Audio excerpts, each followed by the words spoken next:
How would you describe the current state of the Namibian boy child who eventually becomes a man?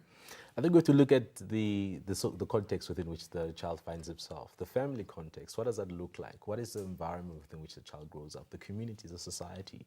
And from a Namibian perspective, what is the national psychology of our nation? When you talk about issues of violence that this child is growing up within, what is he seeing? What is he observing? What is he experiencing? And how does that then play out in terms of how he's supposed to grow up?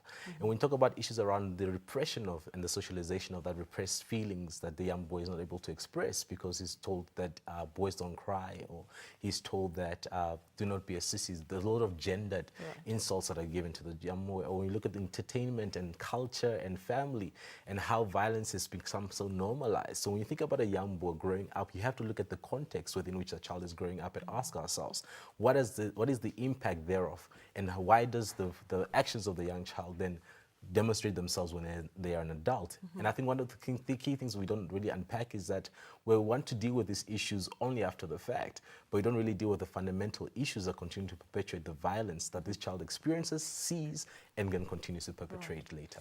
Which brings me to my next question. I mean, we see it, we read about it all the time, we hear it all the time. And you've mentioned that we must look at it within context. What do you think is the source of all this anger that we are seeing in our society? I think one of the things that we definitely need to unpack is our history as well. The history within which our parents have raised the young boys. So when you talk about our colonial history, we talk about our cultural history, we talk about our religious backgrounds, our societal spaces we're finding ourselves in, and how those contribute to the violence that continues to be perpetrated is absolutely imperative.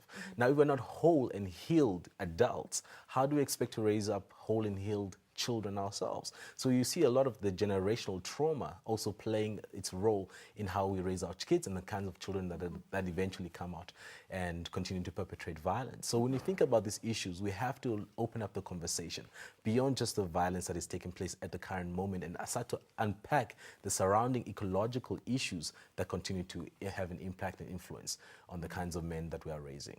You've made a very important point, and when it comes to, or when GBV comes to mind, it's abuse of girls and women that dominates the conversation, or any discussion for that matter. We seldom highlight the plight of boys and men who are also victims of various forms of abuse.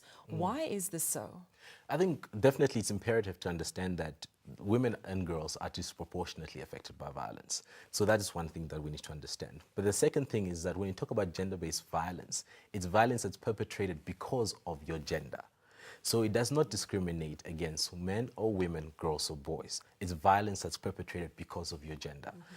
Then when you speak about conversations around engaging men, engaging young boys, we seldom don't speak about the issues that they are facing in the space within which they are because of our own prejudices that we have that says that men are not victims, that men cannot be victims, that boys are supposed to grow up very fast, they're supposed to not cry, they're not supposed to show emotion.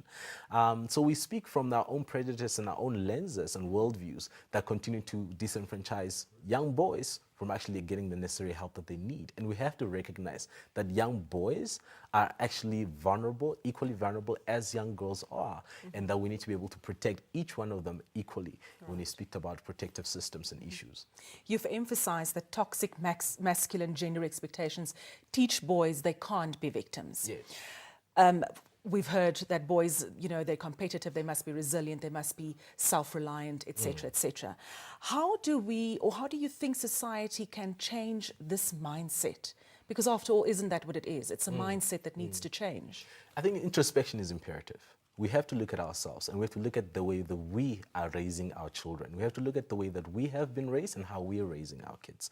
Secondly, we have to be able to start to call out the language that is actually abusive. So when you speak about issues, for example, around someone being catcalled in the street, you have to call that out. You cannot laugh about it. When you talk about issues around how men, for example, are abusive towards women by sexual harassment issues, that you see just on a day-to-day by whistling at a lady that's passing in the street, etc. We have to call those things out. We have to call out the negative issues. When we look at what we see on our TVs, when we see what we see in our culture, we have to call out the issues that are actually there so that young people can start to recognize what is the violence already from an early age and be able to actually start to take different steps towards becoming much more productive in terms of the way they respond. Mm-hmm. Now, the 10th of December marks the end of the 16 days of activism.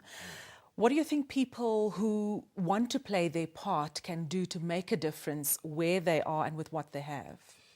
Definitely, I think this is an opportunity for us to take this conversation further. I think help people to seek help. You know, if men are seeking help or boys are seeking help, help them to create those safe spaces where they can actually speak about what is going on, the repressed issues, the repressed feelings they're experiencing. Lifeline Childline has a 106 gender-based violence line that's free, that people can access. There are spaces that we have created, community spaces that we need to speak to and engage in.